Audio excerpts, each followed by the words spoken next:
हिंगोली तालुक्यातील ब्रह्मपुरी नावाचं गाव आहे आणि या गावामध्ये जे आहे ते गावकऱ्यांनी एक चांगला उपक्रम सुरू केला आहे. माझ्या पाठीमागे जे आहे ते एक घर आहे आणि या घरावरती सानवी निवास हे नाव आहे. आता तुम्ही म्हणाल की यात काय नाविन्य, सानवी निवास या घराला हे नाव दिले, यात काय नाविन्य? परंतु नाविन्य आहे, कारण केवळ या गावातील हे एकटं घर नाही, तर गावातील जवळपास 210 ते 215 उमऱ्याचं हे गाव आहे आणि सर्वच घरावरती जे आहे ते अशी नावं दिली गेली आहेत. आता इथे जे आहेत या घरावरती भुजंग दाजीबामुळे आणि द्रुपदाबाई भुजंगमुळे ही मालमत्ता क्रमांक 180 छत्रपती नगर ब्रह्मपुरी हे यांचं घर आहे आणि घराला नाव दिले त्यांनी सानवी निवास. तर हे काही सामान्य नाव नाही, कारण गावातल्या प्रत्येक घरावरती अशी नाव आहेत. ही नाव आहेत लेकीबाळींची. या घरच्या मुलीचं नाव आहे सानवी आणि या लहानच्या नावानं या घराला नाव दिले सानवी निवास. अशीच या गावामध्ये 200 सव्वा 200 जी घरं आहेत त्या सर्वच घरावरती जे आहे ते प्रत्येकाच्या घरातल्या लेकीचं नाव देण्यात आलंय. सानवी निवास असेल, वैष्णवी निवास असेल, लक्ष्मी निवास, ज्या घरच्या मुलीचं जे नाव आहे त्या घराला त्या मुलीचं नाव देण्यात आलंय आणि त्या मुलीचा जो आहे तो सन्मान करण्याचा एक आगळा वेगळा पायंडा जो आहे तो या गावकऱ्यांनी पाळलाय. ही गावकरी आहेत, छोटंसं हे गाव आहे आणि या छोट्याशा गावकऱ्यांनी उपक्रम केलाय. ही जी खालची ही दिसताची सगळी चिमुकली ही उभी ह्या मुली, या प्रत्येकीचं नाव जे आहे तिच्या घराला देण्यात आलंय. हे गावकरी आहेत, सोबत सरपंच ताई आहेत, ग्रामसेवक आहेत आणि या गावकऱ्यांनी आगळा वेगळा उपक्रम सुरू केला होता. आपण सर्वप्रथम या गावच्या सरपंच जे आहेत सरपंच ताईंना विचारूया. ताई, हा घरांना मुलीची नावं देण्यात आली, कशामुळं, काय कारण होतं, कसं ठरलं सगळं हे? या गावामध्ये म्हणजे मुलीची आठवण राहावं म्हणून हे नाव देण्यात आले होते. तिचं बालपण इथं गेलेलं आहे, ते बालपण तिचं जिवंत राहावं त्यामुळे ते घरांवर नावं देण्यात आले. आणि त्यांचे हसणे खेळण्याचे दिवस जे होते ते लग्न घरी गेल्यानंतर ते जिवंत राहावं म्हणून ही नावं, ही आठवण आम्ही अंमलात आणली. नक्कीच सरपंच ताई म्हणतायत की त्यांचं हस्तखेळतं जे बालपण होतं हे अल्लड बालपण जे सर्वांचं या मुलींचं हे हस्तखेळतं असं यांच्या आठवणीत राहावं सदैव, म्हणून यांनी जे आहे ते या गावकऱ्यांनी सगळा निर्णय घेतला होता. आपल्यासोबत या काकू आहेत. काकू, मला सांगा, कसं वाटलं तुम्हाला हा निर्णय घेतला? सगळ्याच घरावरती तुमच्या गावात मुलींची नाव आहे. चांगलं वाटलं ना. लेकीबाळीचा सन्मान करायलाच पाहिजेत ना. छत्रपती शिवाजीने लेकीबाळीचा सन्मान केला, मग आपल्याला करणं पाहिजे. चांगलं आहे ना ते. लेकीबाळीचा सन्मान करणं म्हणजे चांगलं आहे. लहानपणापासून आपल्याजवळ राहिली, लहानाची मोठी झाली, तिच्या घरी गेली तरी तिच्या आठवणी भुलवायच्या नाहीत असं, आणि भुलू नाही कोण असं. आपलं तुझी चिमुकली आहे, तुझं नाव काय ताई? संस्कृती.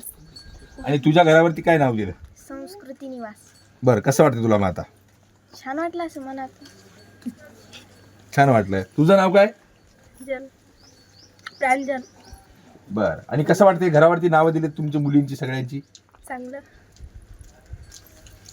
नक्की या मुलींना देखील एक मनस्वी आनंद आहे. आपल्यासोबत ही सगळी गावकरी तर आहेतच, आपल्यासोबत या गावचे ग्रामपंचायतचे ग्रामसेवक आहेत. दादा, हा सगळा निर्णय घेतला, कुणाचा निर्णय होता? सगळ्या गावकऱ्यांचा होता? काय, कसं होतं, सर्व कसं ठरलं?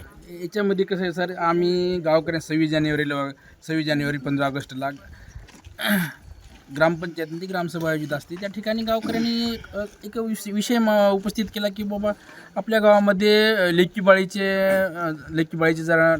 लग्न होऊन जातात वगैरे, त्यांच्या कायमस्वरूपीचे आठवणी आपल्या लक्षात राहावं म्हणून आपण आपल्या घराला नाव द्यायचं. आणि नाव दिल्याच्यानंतर त्या मुलीचा सर्व आठवणी त्या घरावर आपल्याला तिचं नाव वाचलं की लक्षात येतं की बाबा ही यांची मुलगी आहे, ही त्यांची मुलगी आहे. आणि त्या वडिलाला, भावाला, बहिणीला, आत्याला वगैरे त्यांना अभिमान वाटेल की माझ्या घरावर माझं नाव आहे. कायमस्वरूपी त्यांच्या मनामध्ये सासऱ्याच्या घरी जरी ते गेली तरी तिच्या माहेरा पद्धतीला आपुलकी वाटेल. आईवडिला बोललं की माझं लग्न होऊन सुद्धा माझ्या वडिलाने माझं नाव माझ्या घरावर दिलं. त्या मुलीला त्या गोष्टीचा सार्थ अभिमान वाटेल आणि त्यामुळे त्यांना आपुलकी निर्माण होईल, जिव्हाळा निर्माण होईल आणि त्यांची ऋणानुबंध कायम राहतील. हा एक ग्रामपंचायतचा, गावकऱ्याचा हा निर्णय होता. आणि त्यांचे निर्णय होऊन त्यांना त्यांचे ऋणानुबंध कायम राहतील असं त्यांच्या गावकऱ्यांना वाटलं. त्यामुळे ग्रामपंचायतने आणि सरपंच महोदयांनी, सरपंच मॅडमने त्यांनी आदेशित केले की सर आपल्याला असं करायचं आहे. त्यामुळे आम्ही हा उपक्रम यशस्वीरित्या राबवला आणि भविष्यातही सुद्धा हा वेळोवेळी येणारे उपक्रम आम्ही सन्माननीय या हिंगोली पंचायत समितीचे गट विकास अधिकारी तसेच विस्तार अधिकारी पंचायत, उपमुख्य कार्यकारी अधिकारी पंचायत, मुख्य कार्यकारी अधिकारी जिल्हा परिषद हिंगोली यांच्या मार्गदर्शनाखाली आम्ही नेहमीच हे उपक्रम आयोजित करू आणि हे आम्ही चांगल्या प्रकारे पार पाडू अशी मी सरपंच महोदयाच्या वतीने मी हमी देतो आणि माझे नक्कीच या गावकऱ्यांचा हा सगळ्यात चांगला उपक्रम आहे. आपल्यासोबत गावकरी देखील आहेत. दादा, हा तो उपक्रम आहे तुमचा, याचा प्रत्येक घराला तुम्ही मुलींची नावं दिली आहेत, लेकी बाळींची नावं दिली आहेत, त्यांचा सन्मान केला आहे. आणखी कुठले असे उपक्रम आहेत जे तुम्ही गावकरी सगळे राबवत असता वेगळे? आता आम्ही असं केलं आहे की आता एक स्वच्छता दिवस म्हणून आमच्या गावामध्ये पाळत आहोत. तर त्या स्वच्छता दिवसामध्ये 4 कुटुंबाचं दर आठवड्याला आम्ही एक क्रम लावलेला आहे की प्रत्येक आठवड्याला 4 कुटुंबांना त्या 4 घरातल्या 4 स्त्रिया त्या गाव स्वच्छ करणार असा दर सोमवारी आम्ही हा तो उपक्रम राबवत आहोत. त्याचबरोबर आम्ही जवळपास एक 4000 झाडाचं वृक्षारोपण केलेलं आहे. त्याचबरोबर गावामध्ये प्लॅस्टिक बंदी केलेली आहे की 50 मायक्रोपेक्षा कमी असणारं तेच आपल्याला वापरायचं आहे. त्याचबरोबर घरामध्ये जे काही काचेच्या बाटल्या आहेत, प्लॅस्टिक पिशव्या आहेत, प्लॅस्टिकच्या बाटल्या आहेत, हे आम्ही घटागाडी चालू केली. त्यामध्ये सुक्या कचऱ्यामध्ये संकलन करतो आणि गावाच्या बाहेर जे प्लॅस्टिक संकलन केंद्र उभारण्यात आलेलं आहे त्या प्लॅस्टिक संकलनमध्ये ते जमा करतो आणि महिन्याच्या महिन्यात त्याची योग्य ती विल्हेवाट आता हे गावामध्ये हे तो उपक्रम आहेत. सर्वात आधी नाव कोणी टाकलं घरावरती? मुलीचं नाव कोणी टाकलं? आता आम्ही सुरुवातीपासून ग्रामपंचायतपासूनच सुरुवात केली. ग्रामपंचायतच्या बाजूला जे घर होते त्या घरापासून आम्ही सुरुवात केली.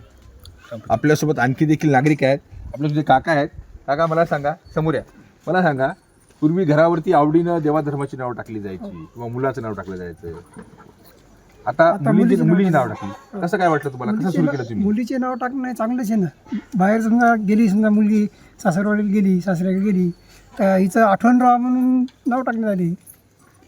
बर, बाकी लोक येऊन तुमच्या गावात पाहत असतील ना, इतर गावचे काय म्हणतात मग?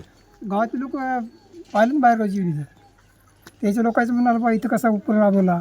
आमच्या इथं सरपंच गावकऱ्यांना असा निर्णय घेतला की बुवा मुलीचे नाव टाकायचे.